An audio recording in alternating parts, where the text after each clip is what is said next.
Buenas tardes, bienvenidos a todas, a todos y a todos.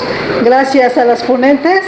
Están con nosotros ahora mujeres, es tiempo de mujeres, se nota, ¿verdad? Gracias por el interés de venir a escuchar nuevamente nuestro conversatorio de la Asamblea al Poder Judicial, la reforma al Poder Judicial.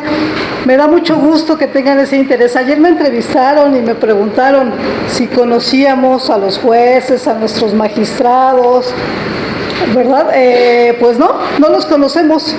Necesitamos ahondar más en ese tema, necesitamos más información y ojalá que todas sus dudas puedan hacerlas ahorita con las ponentes. Bienvenidas a todos ustedes, gracias por el tiempo, por su agenda, por venir aquí con nosotros.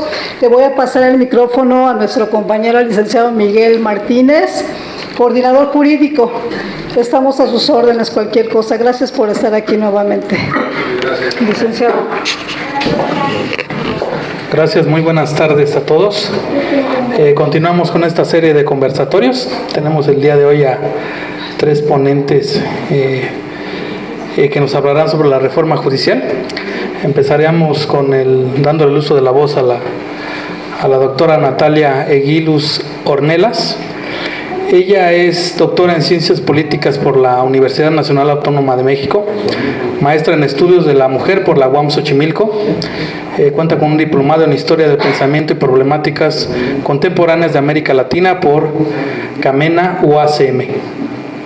Ha impartido diversos talleres y ponencias sobre los derechos de las mujeres, contra la violencia y activismo feminista, entre otros temas. Desarrolló su investigación doctoral sobre activismo sobre la violencia feminicida en México, 2012-2019. Es militante de Morena e integrante del colectivo de Mujeres Morena República. Actualmente labora en el Instituto Nacional de Formación Política de Morena, en el Programa Integral de Género. Muchas gracias, doctora, por acompañarnos. Cedo el uso de la voz.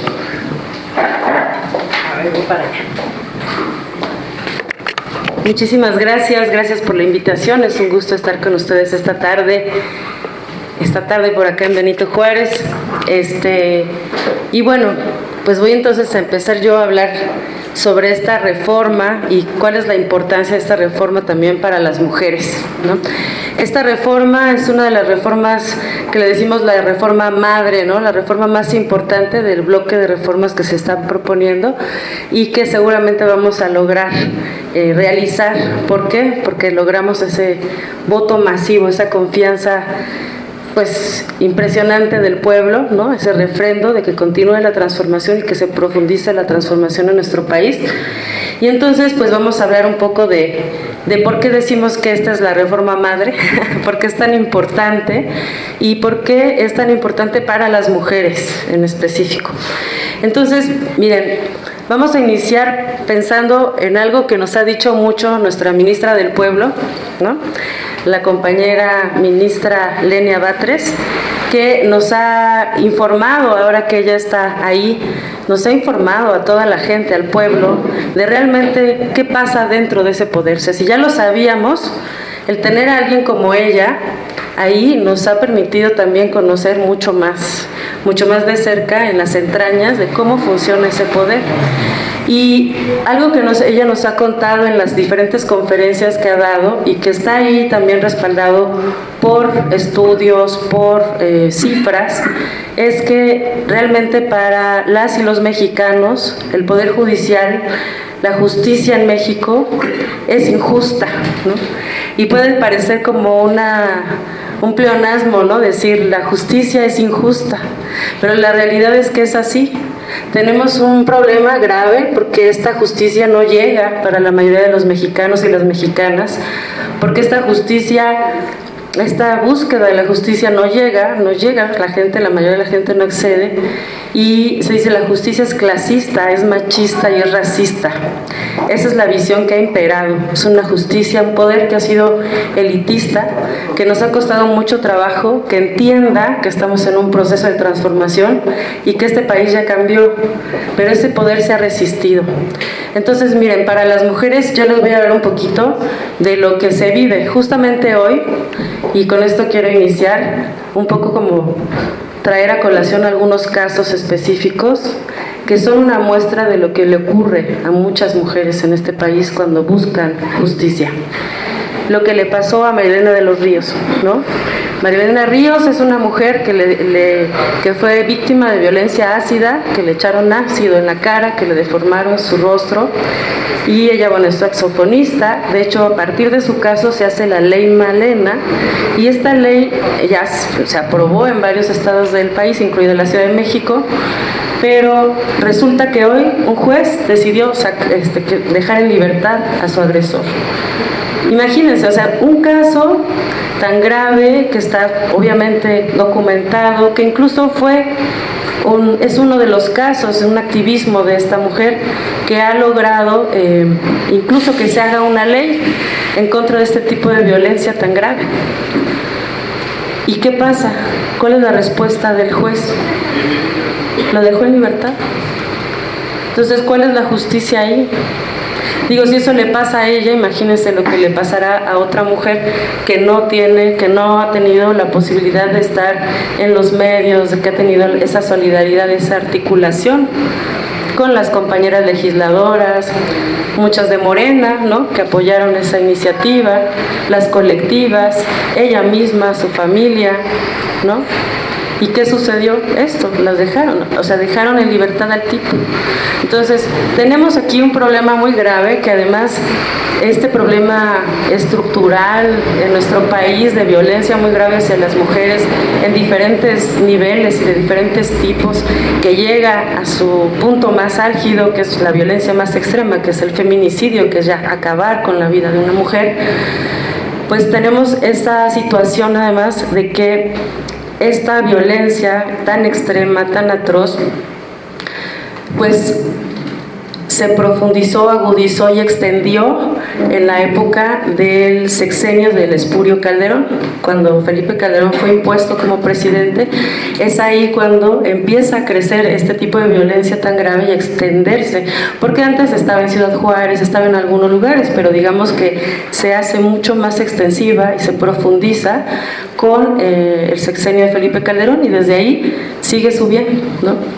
Y entonces acá les traje como algunos datos, ¿no?, que dicen algunas autoras investigadoras que han abordado este problema de la violencia, y hay investigadoras que dicen: la estrategia para el sostenimiento del proyecto neoliberal, que es el proyecto contra el que luchamos en la Cuarta Transformación, que estamos luchando para salir de ese sistema, de ese modelo. ¿Y qué pasa? Que la estrategia que habían ocupado para sostener ese modelo en México, y no solo en México, pero estamos hablando de México, es esta guerra contra lo popular, lo comunitario y lo femenino. Y ahí entonces se habla de cómo el cuerpo de las mujeres ha sido un territorio de guerra también, y cómo se ha exacerbado el uso del cuerpo de las mujeres para explotarlo, para ocuparlo para miles de cosas, para mercantilizarlo, para incluso para violentarlo de una manera tan cruel como son estos casos que nos indignan, que nos producen dolor, que nos asombran. ¿Cómo alguien puede ser tan cruel, verdad? ¿Cómo puede abandonar a las mujeres además ahí en un terreno baldío, descuartizadas, quemadas, torturadas con signos de tortura sexual? ¿Cómo puede llegar ese nivel de violencia, de odio hacia el cuerpo de una mujer, de una persona? Pero sucede que es a las mujeres a las que más les ocurre. Entonces hay una violencia muy grave desde hace muchos años, y esa violencia es producto también de esta mancuerna entre el neoliberalismo y el patriarcado. O sea, sí, el neoliberalismo exacerbó la violencia contra las mujeres de manera muy cruel, y hay investigadoras que han documentado cómo ha sucedido esto, ¿sale? Entonces, hay algo también que nos decía Marcela Lagarde, que es quien hizo esta ley, la Ley General para las Mujeres, de acceso a las mujeres a una vida libre de violencia, en 2007. ella fue la que dijo el término feminicidio, todo esto, esta teoría empezó ella a hacerlo en las leyes. Y entonces tenemos aquí, por ejemplo, que dice ella, para que se dé un feminicidio concurren de manera criminal el silencio social, pero también la omisión, la negligencia y la colusión parcial o total de autoridades encargadas de prevenir y erradicar estos crímenes. Su ceguera de género, sus prejuicios sexistas y misóginos sobre las mujeres son parte de lo que permite que esa violencia feminicida se siga reproduciendo y se siga dando, ¿no? Que sigamos viendo y viviendo este tipo de violencia tan cruel y tan atroz. Y aquí les quiero comentar nada más un caso, y aquí les voy a leer esto, que dice, que es algo de lo que yo, de uno de los casos que cuando hice mi tesis doctoral, estuve en contacto con gente que había vivido esto, ¿no? Y entonces quisiera darle lectura a esto, es muy cortito, pero dice: el día domingo 25 de agosto del 2019 fue el aniversario de la muerte de una joven asesinada en la colonia CTM Risco, en la alcaldía Gustavo Amadero. Fue víctima de feminicidio. Tenía 17 años de edad, era estudiante, vivía en Ecatepec con su mamá y los sábados visitaba a su papá, quien vive en la CTM, unidad de casas dúplex, pasillos angostos y pequeñas áreas verdes comunes. Salió de su casa un sábado en la noche, dijo que iba a la tienda, se fue a una reunión con amistades de la colonia, pasaban las horas y no regresaba. Al otro día, el 26 de agosto de 2018, encontraron su cuerpo desnudo, estaba muy golpeada y con signos de abuso sexual, a unas cuadras de la casa de su padre, prácticamente debajo de la ventana de una de las pequeñas casas que están circundantes al área de juegos infantiles. Al menos 40 ventanas dan a ese espacio. 40 ventanas. ¿Cuántas personas pudieron haber visto o escuchado y auxiliado a la joven? Sin embargo, nadie llamó a la policía, nadie salió. Solo al amanecer, vecinos reportaron que había una mujer desnuda, golpeada, casi sin vida. Ella murió en la ambulancia. Y muchas veces la justicia no llega y las mujeres están solas y el proceso no fluye y la mamá tiene que justificar que su hija casi no iba a fiestas. Y nadie hizo nada. Seguramente ella gritó, seguramente los golpes se oían fuerte, seguramente los gritos resonaban en el silencio de la noche y nadie hizo nada, aunque los gritos y los golpes estallaran en los vidrios de sus ventanas y tocaran a su puerta. ¿Qué nos dice esto?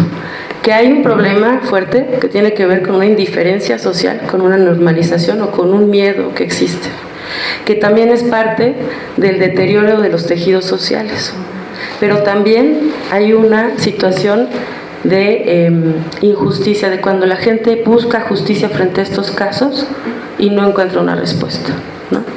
Entonces, aquí vemos que esta violencia se agudizó, que se ha luchado contra esta, que se ha denunciado, pero que hay una respuesta que se enfrentan muchas veces las mujeres, las mamás sobre todo, que son las que más luchan por sus hijas cuando están desaparecidas o asesinadas. Y dice, por ejemplo, esta investigadora en Ciudad Juárez en 1996, imagínense cuánto tiempo, dice: en 1996, el entonces procurador del estado de Chihuahua declaró en relación a los asesinatos de mujeres en Ciudad Juárez que las buenas en la casa y las malas en la calle. Es decir, como si por estar en la calle ellas hubieran tenido la culpa de que les haya ocurrido esto, ¿no? Entonces, ¿qué importancia creen que le pudo haber dado este servidor público a la denuncia de esas madres frente al caso de sus hijas? ¿Qué respuesta le pudo haber dado a los casos de estas mujeres, de esa y de todas las que le habrán tocado, verdad? Y eso es en 1996. Entonces imagínense, para él de antemano ellas eran culpables de lo que les pasó, y su mamá también, porque ¿por qué la dejó estar en la calle?, ¿no? Entonces, si partimos desde ahí, pues qué dificultad acceder a la justicia, qué dificultad tan grande, ¿no? Entonces, las madres y todo esto, y familiares, y activistas, y artistas, y todos han hecho redes, han hecho memoriales, han hecho cosas para denunciar, para hacer memoria, para exigir justicia y no repetición. Una justicia que a veces nunca llega y se encuentra muchas veces a esa revictimización. Pero fíjense, nosotros desde 2018, cuando gana López Obrador, cuando logramos por fin, después de una lucha muy, muy grande, ganar la presidencia y que entonces hubiera un gobernante que respondiera ¿a quién? A los intereses del pueblo y no de las élites, no de las oligarquías. Cuando nosotros logramos eso, empezamos a transformar este país de manera muy profunda y eso se ha visto reflejado en diferentes niveles. ¿Ha sido difícil? Sí, ha sido difícil, porque todo el tiempo tenemos en contra a las oligarquías, a los poderes fácticos, a mucha gente que no quiere que avancemos hacia ese nuevo modelo, ¿no? Que deje atrás el neoliberalismo, que deje atrás esa visión mercantilista, privatizadora, elitista, ¿no? De ejercer el poder. Y entonces vemos ahí que sí hay cambios muy importantes. Ya estamos a finales, pues falta bien poquito para que Obrador termine su sexenio y estamos ya a nada y hemos visto avances muy importantes en México. O sea, ha sido impresionante lo que se ha logrado a pesar de la pandemia que nos tocó, que fue una cosa tremenda, ¿no? Que nunca había ocurrido y que paralizó el país y que paralizó las economías en el mundo y que generó un montón de problemas fuertes en muchos niveles, pero nosotros hemos visto que sí hemos avanzado y vemos esa transformación en diferentes espacios de toma de decisiones, en la revolución de las conciencias, en lo que se ha logrado, porque la cuarta transformación es una lucha contra el neoliberalismo. Buscamos y estamos construyendo un estado de bienestar. Se trata de poner en el centro la vida de las personas, se trata de poner siempre como principio ético por el bien de todos, primero las y los pobres, ¿verdad? La gente que fue olvidada, que fue violentada de diferentes formas, excluida, marginalizada durante tantos años, décadas en este país. Y entonces tenemos aquí la austeridad republicana, esta visión de que realmente hay una democracia de verdad, ¿no?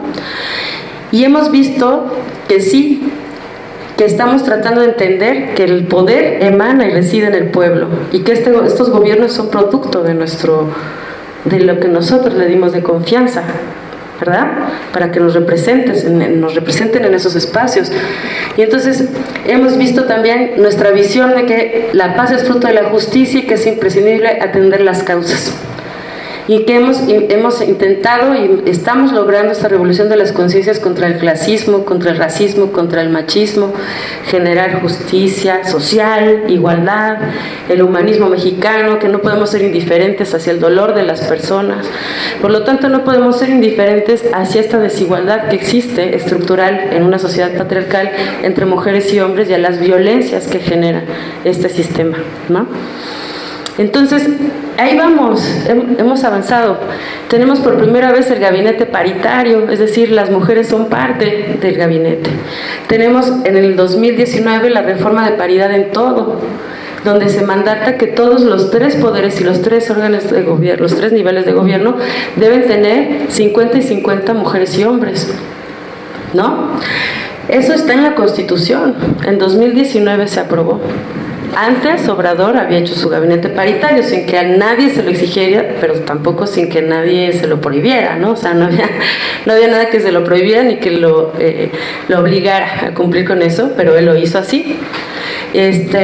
Por la visión que tiene de que una democracia verdadera no puede dejar fuera a las mujeres, nosotras somos parte del pueblo también, ¿no?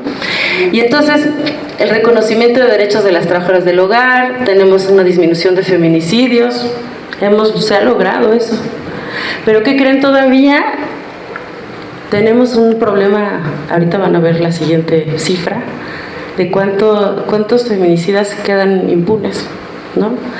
Entonces tenemos estos grandes avances. 5 millones de personas salieron de la pobreza, que además hoy salió otra noticia en donde son más, ya se hizo el recuento hasta 2023 y son casi 10 millones de personas las que lograron salir de la pobreza, según el Banco Mundial. Lo difundió el Gobierno de México hoy. Y entonces tenemos también que hay una reducción de la desigualdad. Mientras los más ricos ganaban en promedio 18 veces más que los pobres, en 2020 la desigualdad se redujo a 16 veces. Y tenemos un aumento del salario mínimo de 110%. Entonces, estamos avanzando en contra de muchas violencias económicas, violencias de diferente tipo y de violaciones de derechos humanos de distinto tipo, que ha mejorado la vida de mujeres y hombres, sobre todo de la gente más pobre. Pero el Poder Judicial se ha rehusado a entender que este país ya cambió y que el pueblo dio un mandato muy, muy claro, ¿no?, de que las cosas no pueden seguir como fueron durante muchos años. Y tenemos aquí, por ejemplo, el problema de que ser pobre restringe la posibilidad de acceder a la justicia. Tenemos el problema de que cuando las mujeres buscan justicia frecuentemente se enfrenta a la revictimización basada en estereotipos de género. Usted no la cuidó, usted porque iba así, usted porque iba en la calle, usted porque, ¿no? En lugar de, ¿por qué alguien le hizo eso a esta persona?, ¿no? En fin. 76% de los casos de feminicidio quedan en la impunidad todavía. Imagínense. Y les conté ahorita el caso de lo que pasó con Malena, ¿no? Entonces, hoy mismo un juez dijo, está libre, ¿no? Por más que haya luchado, por más pruebas que haya logrado encontrar, está libre, ¿no? Para él no fueron suficientes las pruebas y los dejó libre. Entonces, tenemos también que el 52.9% de las mujeres privadas de la libertad no cuentan con una sentencia. Alrededor del 80% de las personas indígenas encarceladas no contaron con un traductor de su lengua, ¿no? O sea, es decir, ni saben mucha gente por qué están ahí, y ahí están. Entonces vemos ahí el racismo, el machismo que está permeando la toma de decisiones de los jueces y las juezas a la hora de impartir justicia. En los últimos años la Suprema Corte invalidó reformas legítimas aprobadas por el Poder Legislativo, iniciativas enviadas por el presidente, aprobadas por el Poder Legislativo y hecha para atrás las reformas el Poder Judicial. Ya lo sabemos, ¿no?, lo que pasó con la reforma eléctrica, por ejemplo, sabiendo siempre los intereses de unos cuantos por encima de los intereses del pueblo y de la nación. Entonces vemos claramente que sí es un poder que sigue siendo neoliberal, que sigue respondiendo a los intereses de un grupillo de potentados, a la gente poderosa que tiene dinero. Y entonces sí, claro, como decía la ministra Lenia Batres, dice, ¿sabes qué? Es que la mayoría de los casos que atiende el Poder Judicial son de corte fiscal. Y los que tienen que ver con derechos sociales, los que tienen que ver con violencia, los que tienen que ver con estas problemáticas que enfrenta el pueblo, los desecha, no los resuelve. Ahí están, y tenemos pilas y pilas y pilas de casos que tardan años y años en resolverse, no lo resuelven. Porque no les importa, porque no les reditúa, porque no reciben un dinero, ¿no? Entonces, tenemos claro que también este poder